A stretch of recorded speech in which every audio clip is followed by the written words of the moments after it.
నువ్వు టీవీలో వినేటప్పుడు నీకు ఫేవరెట్ స్పీకర్ ఉంటాడు. ఆయన తప్పు చెప్పినా నీకు అర్థం కాదు, ఎందుకంటే నువ్వు ఆల్రెడీ ఫ్యాన్ అయిపోయావు కదా.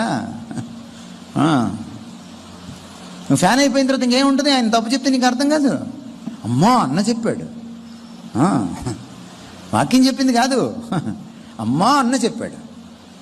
అన్న బూతులు మాట్లాడినా, ఏంటన్నా అన్న అంత మంచి వాక్యం చెప్తుంటే ఆ ఒక్క పాయింట్ పట్టుకుంటావు ఏంటన్నా నువ్వు?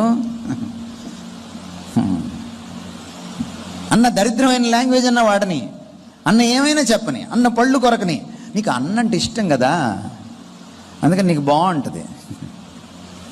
జాగ్రత్త. నువ్వెప్పుడైతే దైవజనురాళ్ళకి ఫ్యాన్ అయిపోతావో నీకు భక్తి పోయినట్టే. వాళ్ళు విగ్రహం అయిపోయి కూర్చుంటారు నీ గుండెల్లో.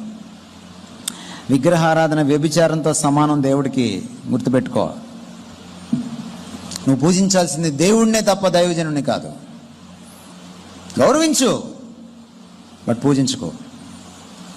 నీకు ఇష్టమైన దైవజనుడు, నీకు అతి ఇష్టమైన దైవజనుడు వాక్యం చెప్తుంటే కూడా నువ్వు వాక్య విమర్శ చేయకపోతే నువ్వు భక్తికి దూరం అయ్యే అవకాశం ఉంది.